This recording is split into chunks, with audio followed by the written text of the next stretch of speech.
Halo semuanya, perkenalkan nama aku Vina Ainur Rohmah. Aku dari kelas A6 PGSD IKIP Siliwangi dengan NIM 24060393. Nah, teman-teman, di sini aku mau menjelaskan jawaban aku dari soal UAS mata kuliah Pendidikan Agama Islam SD. Nah, teman-teman, kita langsung aja ya ke kasus yang pertama. Nah, teman-teman, ini adalah kasus yang pertama. Kalian boleh baca terlebih dahulu ya. Nah, teman-teman, yang pertama yaitu bagaimana masjid dapat meningkatkan kesadaran spiritual masyarakat.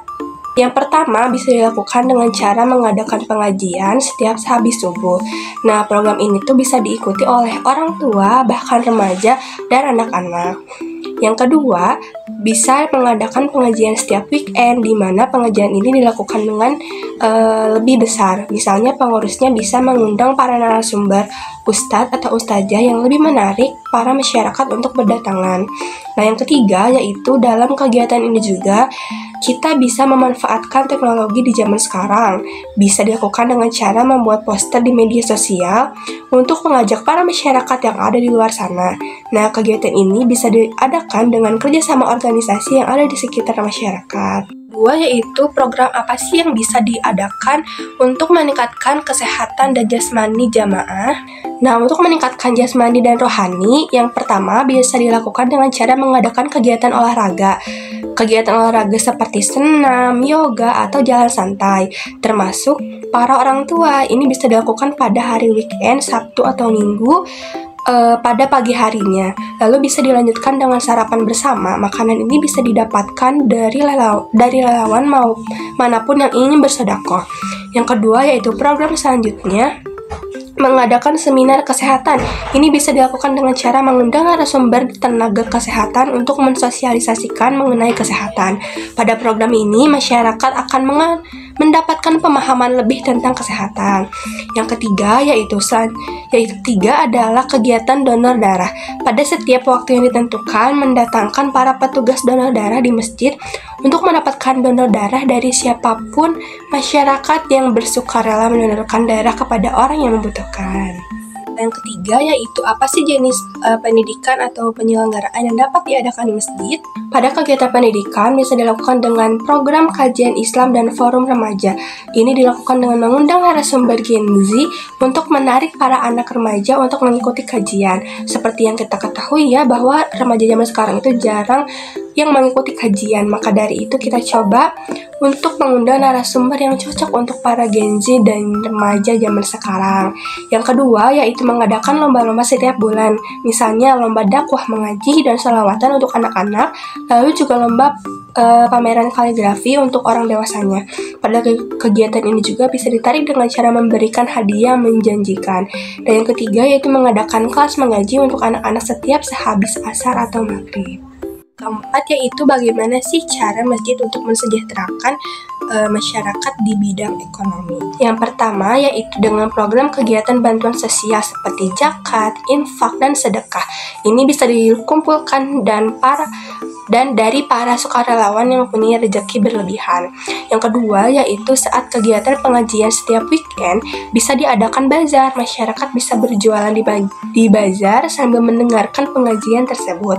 Dan yang ketiga yaitu membuat toko koperasi masjid, yang dimana pendapatan dari toko ini bisa digunakan untuk kegiatan-kegiatan yang diselenggarakan oleh masjid.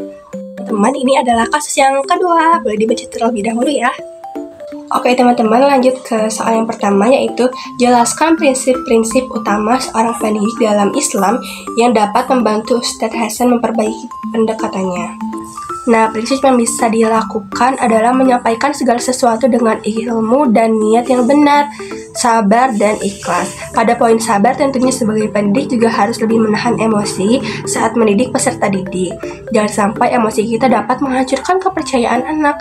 Kenali kita kepada anak sebagai calon orang yang patut ditiru dan didengarkan nasihatnya dengan baik dan lembut tanpa harus bersikap keras dan ditakuti. Prinsip pendidikannya adalah mengajarkan nilai moral dan akhlak. Islam terkenal dengan agama yang tenang dan indah, maka dari itu segala sesuatu pun harus dilakukan dengan tenang dan tidak menggunakan emosi. Nah, selanjutnya adalah susunlah minimal 3 strategi praktis yang bisa diterapkan Ustadz Hasan untuk meningkatkan hubungan emosional dengan siswa. Baik, 3 strategis yang bisa dilakukan yang pertama yaitu bersikap lebih baik agar lebih mudah untuk memberikan pendekatan kepada anak. Yang kedua yaitu setelah dekat pasti anak akan merasa nyaman dan mau bercerita ataupun mendengarkan semua nasihat kita. Dan yang terakhir yaitu memberikan semua yang mereka inginkan dengan terkecuali hal yang tidak baik bisa kita komunikasikan dengan baik tanpa harus memojokkan anak tersebut. Yang terakhir adalah berikan contoh kegiatan atau metode pembelajaran yang sesuai untuk menciptakan suasana kelas yang kondusif, menyenangkan, dan tetap islami. Pertama, dilakukan dengan membuat peraturan kesepakatan antara siswa dan guru. Dengan seperti ini akan membuat keadaan di kelas lebih kondusif. Saat pembelajaran agar menyenangkan, guru bisa menyelingkan game pada pembelajaran, misalnya bernyanyi, atau pada saat materi orang tua, anak bisa maju ke depan untuk diperkenankan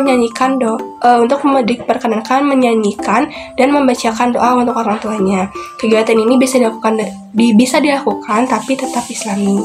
Selanjutnya adalah apa sih yang aku ketahui tentang Islam rahmatan lil alamin.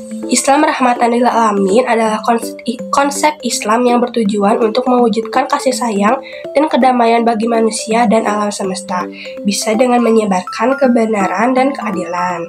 Nah, yang kedua yaitu ekonomi syariah.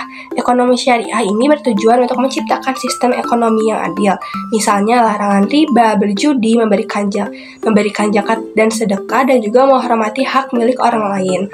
Yang ketiga yaitu pernikahan dalam Islam. Pernikahan dalam Islam ini bertujuan untuk membentuk keluarga yang harmonis dan stabil. Pernikahan dalam Islam dilakukan sebagai sunnah Nabi dan menyempurnakan agama, menghormati hak suami dan istri. Dalam pernikahan Islam juga mengutamakan kesepakatan dari agama dan sesuai syariat Islam. Oke teman-teman, sekian jawaban UAS yang bisa Vina sampaikan. Wabillahi taufiq wal hidayah. Wassalamualaikum warahmatullahi wabarakatuh.